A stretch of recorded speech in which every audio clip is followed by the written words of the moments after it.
Hi, I'm Dr. Jeffrey LeBenger. At Summit Medical Group, we believe that all citizens need to be informed about the important healthcare issues that affect their lives.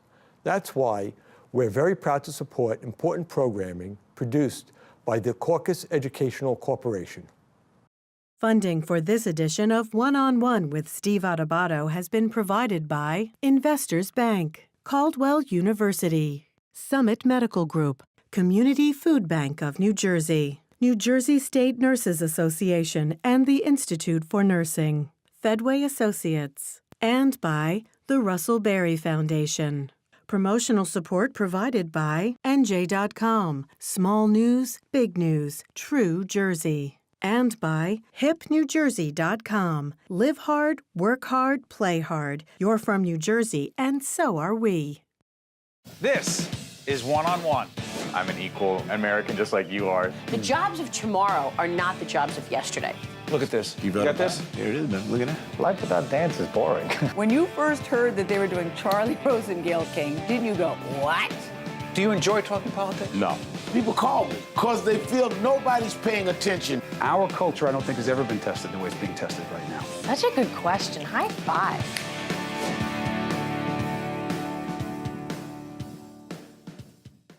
Hi, I'm Steve Adubato in beautiful Verona Park. The music's behind me, the people are behind me. Why? This is the 16th annual Kessler Foundation Stroll N Roll. They've been doing this for 16 years. When it started out, trust me, there weren't all these people, there weren't all these sponsors. But for 16 years, this foundation's been raising money for research, raising money to help those who are dealing with a variety of disabilities find employment, be trained for employment. So today's a great day. You're going to be seeing a two-parter. I always like when we talk to people, there are so many great people, you have to turn it into a two-parter. You've got researchers, scientists, participants in studies at the foundation, people with MS, people with traumatic brain injuries, people whose lives have been affected in so many ways, but they're improving. They tell their stories. They tell it in their own personal and very human way. So for us, you know, in public broadcasting and also folks watching us on FiOS, you're going to get to see those people. And I'm confident they're going to send a powerful, optimistic, important message that hopefully can give you reason to believe that there's hope, not just for them, but for people watching who may be struggling as well. Check it out. See, when you come to the Stroll and Roll here at in Verona Park with the Kessler Foundation folks, you don't know who you're going to run into. Just known this guy for a long time, Scott Chesney. Scott, you were here pretty much day one when this whole thing started. Talk about it. Absolutely. Kessler Foundation is like family to me now.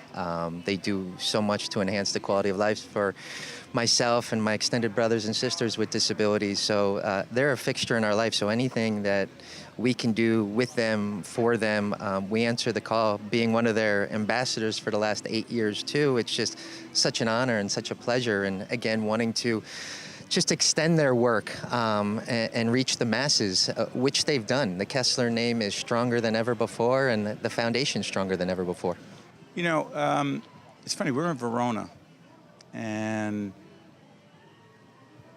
Scott, and I don't want to assume that because he's pretty well known, that everyone really knows Scott's story, but it is in this town, more than a few years ago, as a star athlete, Verona High. I think you were a three-letter athlete. Three-sport athlete. Three-sport athlete, Yep. That's right. And you had an injury that changed your life forever. Talk about it. Absolutely. Well, here's the thing, is that most people, when they see someone who's paralyzed or in a wheelchair, they think they've had an accident or injury. Mine was actually an illness. It was a It wasn't a virus. It was an arterial venous malformation, so it was a congenital malformation, and it just manifested itself when I was 15 years old. Just woke up and numb big toe, and then 48 hours later, paralyzed from my belly button down. So it can be an illness, it could be a disease. There's so many things that could leave you with a disability, but mine happened almost 32 years ago, and I've been using a wheelchair ever since. So the one thing I've always known about Scott, and a mutual friend of ours, the great Ray Chambers, introduced me to Scott, one of the most extraordinary philanthropists you ever want to meet and people. Scott's always had, not just a, it's so ridiculous and such a cliche to say he has a great attitude. He has a sick sense of humor, a wicked sense of humor. and he motivates others every day to try to be the best they can be, no matter what their circumstance may be, because it's people like you, Steve, who look beyond the wheelchair, look beyond the disability, and see the person. I had someone the other day ask me what I like to be called. Is it a person with a disability? Is it handicapped? Is it handy-capable? Is it physically challenged? I said, you know what, Scott would be great. So it's the more that we can connect with that person, which you seem to do with whoever you meet, and other people where we can get beyond a disability. It's not saying it's not something that we don't have to deal with, but when you connect with the person, then anything's possible. And then it's a matter of, okay, how can I help this person to live his or her life to the fullest? And that's what people like you do. That's what the foundation does, is just to create a level playing field so that we can get back to work, that we can live our lives personally and professionally to the best of our abilities. So one of the things I remember, Scott was in our studio. He was one of our first guests on One-on-One. And some of the people who are here today who are hiding off camera, his family members, he was, I believe, just getting married. I don't even know if there are any kids involved. Describe your family today, a family that I'm not convinced, well, knowing how positive you are, you probably thought it was possible, but talk about it, your family. Well, when I became paralyzed, I was told I'd never be able to walk again, and eventually being told I'd never be able to father my own children. And I would be blessed if I could adopt my own child, and that would still be my child. But there was something about biologically wanting to have my own child, and went from like a 2% chance to a 55% chance. And that means more to me than anything. I have a 14-year-old daughter now, her name is Nia, and a 12-year-old son. His name is Ray. I call them impossible because I was told they were impossible. But they're two reminders to me each and every day of what's not only possible in my life, but in the life of anyone. And your wife? Pratiksha, we've been married now almost 19 years, and she was in my audience. We met, we connected. She hasn't been to a speaking engagement since. Well, I know the feeling in my own house. With your own wife, but so she's wonderful. And again, she's a physical therapist, which someone might think is great and everything, but no, she actually charges me double. But she is wonderful because she's totally aware of what I need to go through on a daily basis. But again, another example of someone who saw the person on the inside rather than what Scott can't do, focuses on what I still can do. It's a special day today in Verona Park with the foundation, isn't it? It's wonderful, and knowing full well that this is expanded by leaps and bounds each and every day, and it's reaching so many people. It's just one of those things that will continue to grow, spread awareness, and raise a lot of much-needed funds for the foundation and people with disabilities. Thanks, buddy. Thank you. Great to see you. I want to introduce two very special guests at the Stroll N Roll. This is Mike Davis, who is a stroke research participant, and his beautiful, talented wife, Francine Davis. Why are you here today at the Stroll N Roll? Well, we're here to support Kessler and to say thank you for all the great things they do. They were very good to me, my whole stroke recovery process. I was in the hospital for 5 weeks and 10 months outpatient, and just the testing that was done with me was just great. I learned more about my disease and my accident and how to get better. And most importantly, I had more hope, and mentally I felt better about the whole recovery process and just felt like they had my back the whole time. Francine, talk a little bit about the research excuse me, that we're talking about at Kessler Foundation. Well, I know he participated in the robotics study. They were doing it over there. Yeah, right. And he did one with reading. So you just felt like he was at the cutting edge of whatever was going to happen. And if there's a chance for him to improve, it was with the Kessler Foundation. You know, it's interesting. Some of the research that we're talking about here is Kessler acquires an MRI scan, looks at the brain, and tries to understand the effects of the stroke. What have you been told? Well, it was interesting because I had an MRI like a day or two after my stroke. And then the one at Kessler, I had two different ones as part of the research, and that really dovetailed nicely into the MRIs that my neurologist, once I was discharged, conducted. And they could see the pattern of development in my brain and what changed and help lead me to better recovery. Where's your positive attitude come from? Oh, my family and my friends and all the support I get from all the people who love and support me. How tough is this guy? He's really tough. I mean, when this first happened, he had like no movement on his right side, nothing. And he came back one step at a time. And the challenges he faces on a daily basis, I'm so proud to be his wife, just to see the inner determination to make him take it one day at a time and move one step forward one day at a time. It's really tough. It's really difficult. I saw your daughter over there. She's proud too.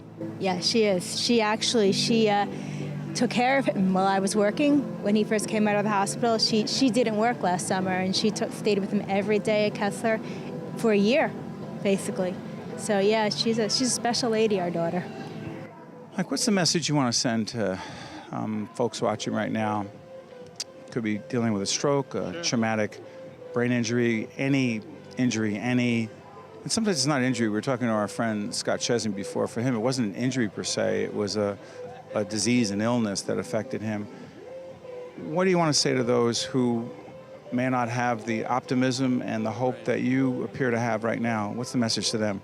Well, I think it's very important to try and take things one day at a time, to realize that things have changed and not to expect it to be exactly the way it was immediately, and that, like any good thing in life, the harder you work, the more positive outcome results from that. And it just takes time and effort, and you have to lean on people around you, your family, your friends. You can't do it all yourself. You won't be able to do things that you could do by yourself initially.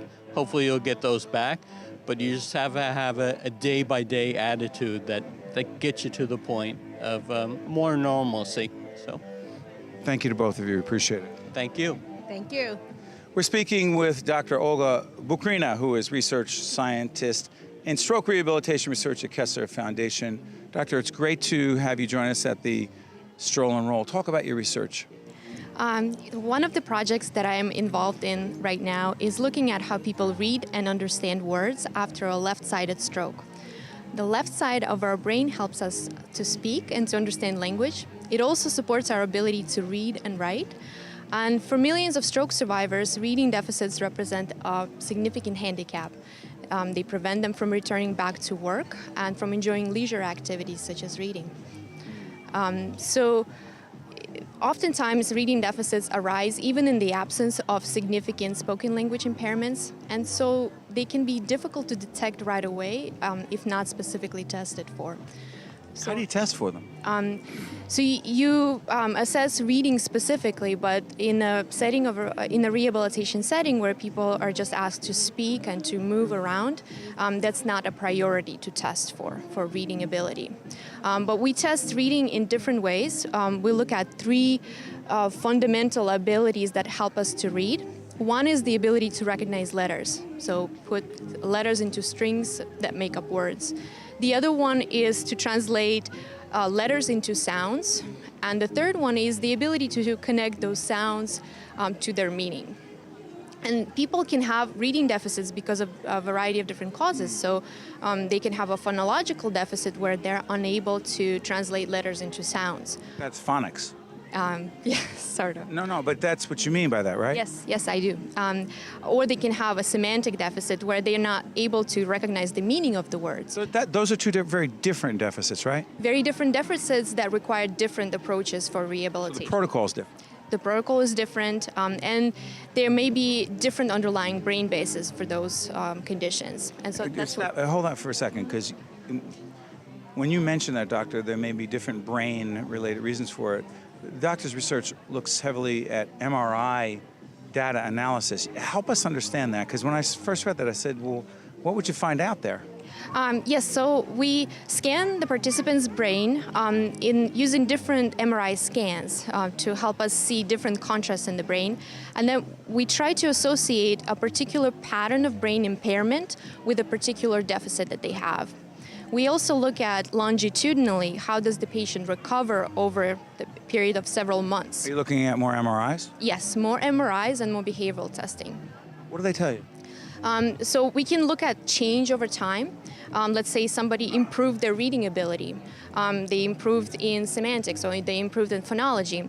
And then we look for the parts of the brain that also recovered, that they'll look better. Why do you love this research? I mean, you told me that you came here from Russia, I believe, in 2001? Yes, I did. Describe why you love your research.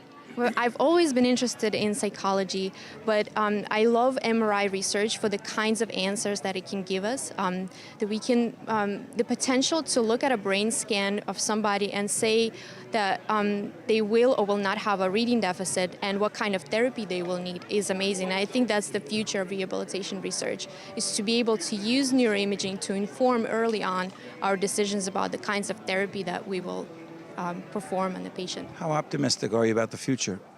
Very optimistic. Because? I don't know. I think. No, come on. You've seen things that we haven't, and I could see the optimism on your face. Why? I think MRI research has advanced enormously over the past few years. I think we are looking into the future, and I think the better we get with this technique, the more we'll know from the start when the patient is admitted to a rehabilitation setting. We'll know the whole program will be laid out based on the brain scans. My final question. We're here at the Stroll N Roll. You see, I mean, there are literally hundreds, thousands of people here supporting this event. A significant portion of the dollars raised goes to research at Kessler Foundation. What's that like for you to see these people here and know how supportive they are? It's amazing. It's great to see friends, employees, patients that participated in our research. Their families. Their families, and it's really nice and warm atmosphere. People are just sort of enjoying this beautiful day in this park, and I love to see patients. They inspire me, and they're the reason why I do this research. Is it personal for you?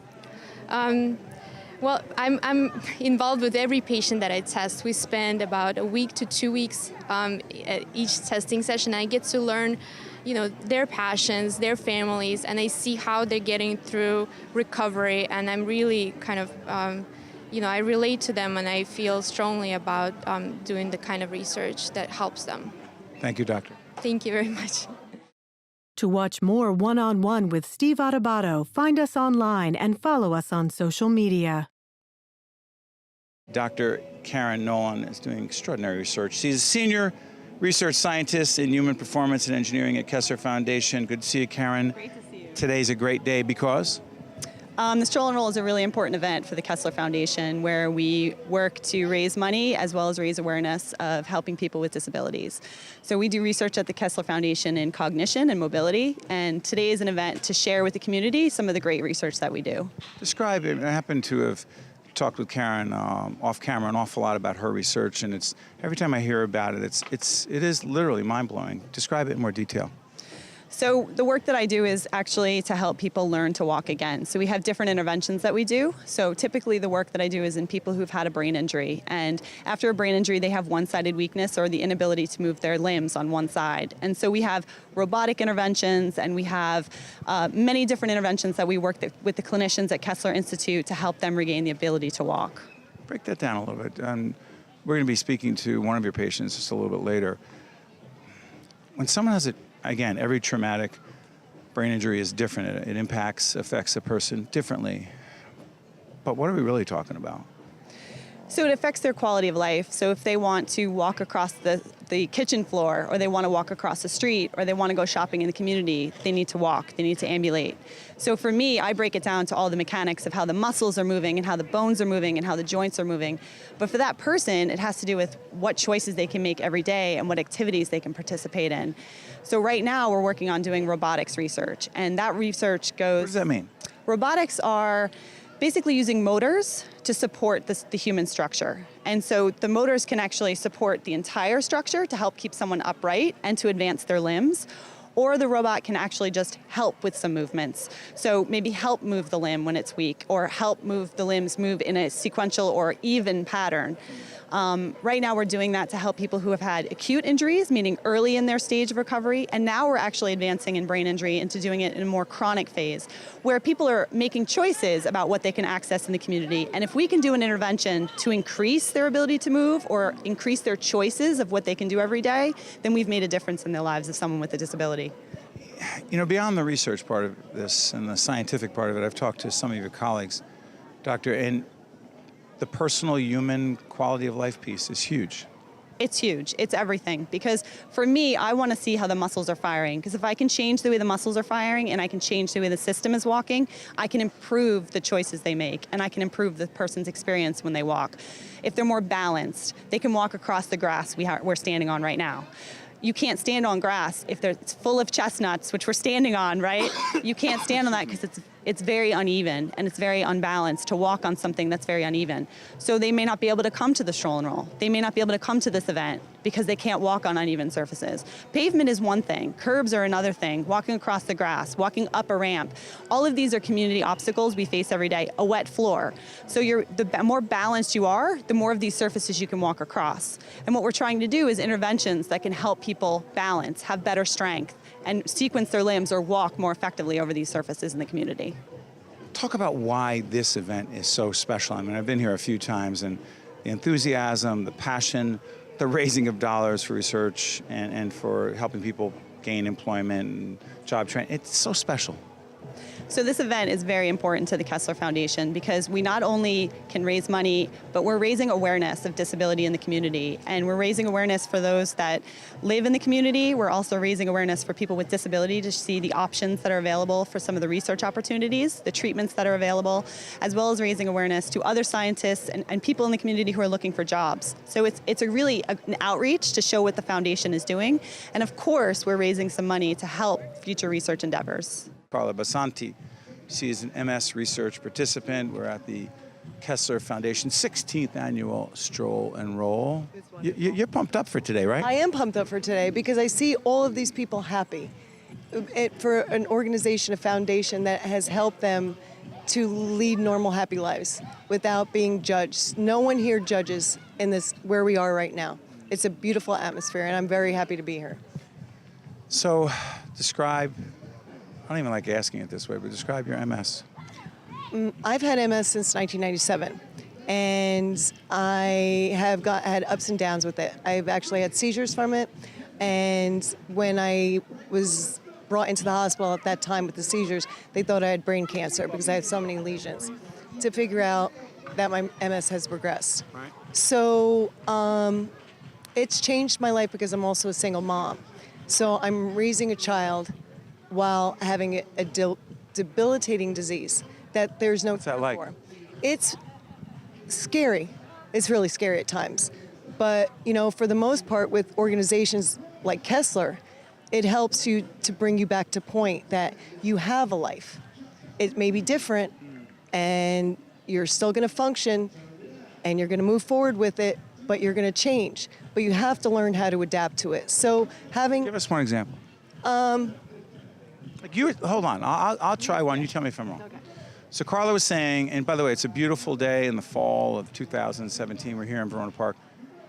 But you don't know what the weather is going to be like. You approach October, you don't know. It could be cold, it could be damp. Today it's not super hot, but it's nice. You were saying that was challenging. It's always challenging with MS because for most people who have MS, they're temperature sensitive. Some maybe when it's too hot can affect them. If it's too cold, can affect them. With me, it's both. So I always have to maintain and regulate what my body temperature is going to be. That's one of the things that has definitely changed with having MS. You know, I can't run anymore. And you were a runner.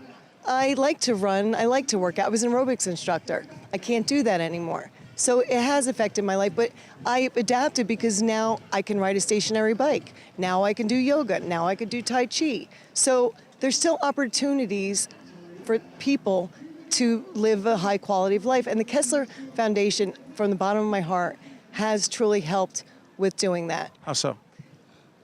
Participating in these studies to be a part of something to help other people in the future so they don't have to be on medication. By the way, sorry for interrupting, Carla. I don't think people hear you say, I participate in a study. They don't know what that means very often. What do they mean? What does it mean? A couple of studies that I've been in, it's basically, it could be with cognitive imbalances, cognitive function, fatigue, how one is what your day-to-day life is, and how fatigue can affect you. So you'll go through routines of day-to-day life. One was where you actually had to order something online. They gave you a mock credit card. You go on the computer. They give you X amount of money that you could spend, and you have to get these certain items. So it's then you go for an MRI, and it sees how the brain is functioning after you go through these day-to-day tasks and how that can affect your fatigue in the long run. So if you're doing all these day-to-day tasks, which normally nobody even thinks about, it's automatic. But for us, that could take up X amount of energy that we have delegated for the day. That's the other thing. We have to delegate our energy throughout the day. Serve and manage it? Yeah, you have to, because if you have to go grocery shopping, you're not going to want to go to the gym that day because you use up your energy. If you're going to a school function, I have a son who's a high school senior. If you're going to a school function, that's going to take your energy because you're using mental energy as well as physical energy. That's going to zap. So you have to delegate. Some people call it the spoon theory. I just say you have to delegate your energies. What's up with your incredibly positive attitude in all seriousness? Because it's as soon as I met you, I could see it. Because I'm here. I have such an adoration for Kessler, but not the foundation, the inpatient, the outpatient. I mean, there's no discrimination in Kessler. They treat every patient with humanity, dignity, and compassion. And being part of the studies again, and having the research, if it wasn't for the foundation, again, you wouldn't have the advancements they have with treatment for diseases like myself or brain injury. And that's the thing, that's why funding is really needed for the Kessler Foundation. I'm just putting it out there. I want to thank you so much for being with us and adding to a great day. Yeah, thank you, Steve. I really appreciate it. One-on-One with Steve Adubato has been a production of the Caucus Educational Corporation, celebrating over 25 years of broadcast excellence. Funding for this edition of One-on-One with Steve Adubato has been provided by Investors Bank, Caldwell University, Summit Medical Group, Community Food Bank of New Jersey, New Jersey State Nurses Association and the Institute for Nursing, Fedway Associates, and by the Russell Berry Foundation. Transportation provided by Airbrook Limousine, serving the metropolitan New York, New Jersey area. I cry when I'm hungry because it's really hurtful to my stomach. When you feel sad that you don't have food, like at the table. I feel weird because my tummy starts grumbling. Sometimes all that makes you feel better is food.